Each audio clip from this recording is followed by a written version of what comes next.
Hai, habari. Kama mkao wa kula, tunakwenda kujifunza gita, lakini kabla ya kujifunza vitu vingine zaidi, tunatakiwa kwanza kulielewa gita lenyewe likoje. Tuanza kuangalia kwanza, hizi ni tuner, zinaitwa tuner. Kazi yake ni kutuni gita. Kama liko off tune, basi una tune kupitia hizi. Unaweza kutumia kupitia tuner special au kinanda, unaweza kutumia kutuni gita lako kama liko sawa. Kama ukisikize kama iko chini unaiongeza, unaipandisha. Kama iko juu, basi unaishusha.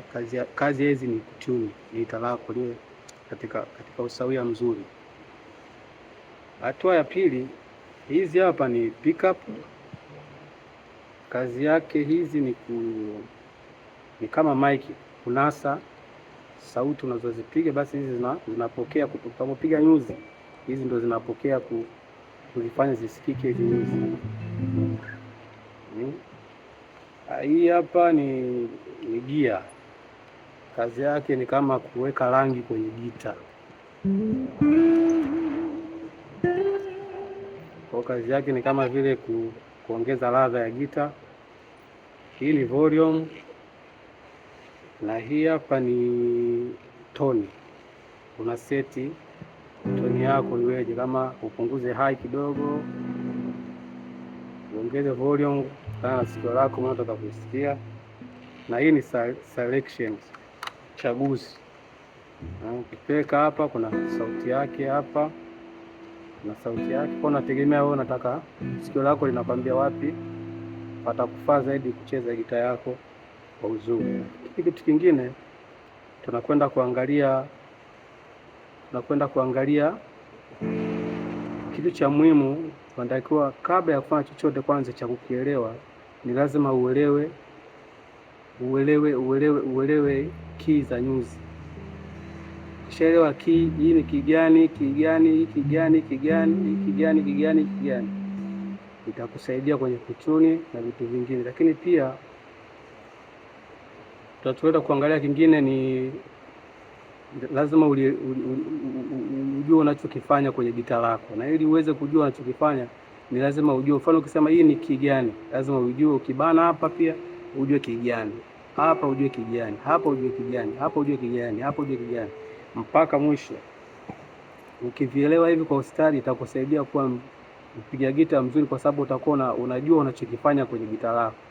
Wengi huwa upenda tu kujifunza gita moja kwa moja, kwamba shika labda hii ni mshiko fulani, hii ni mshiko fulani, unaenda hivi, lakini hanakuwa hajalijua gita kiundani mwanzoni, ambapo kumwekea msingi mzuri zaidi wa kulielewa gita. Unaona? Kwa hiyo hii hapa ukipiga nyuzi ya juu namba 6 nzito hii.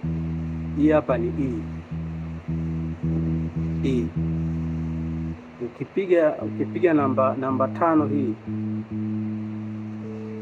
ni A. Namba 5 hii ni A. Ukipiga open maana yake bila kubana. Ukipiga hii namba 4 ni D. Ungawa sema dada ni D.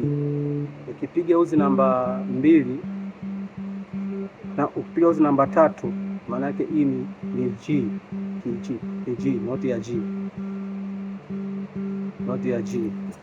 Na ukitaka pia kupiga uzi namba 2, hii hapa ni B.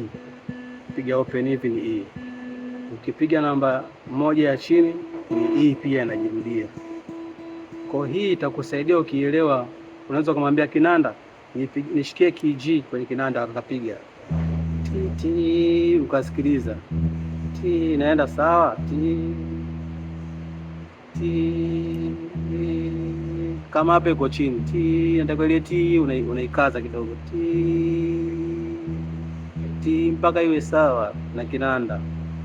Kwa hiyo itakurahisishia kwenye kuchuni.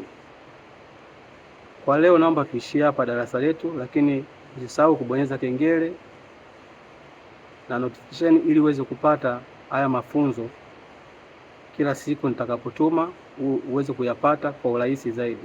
Huu ni mwanzo, kaa tayari kujifunza.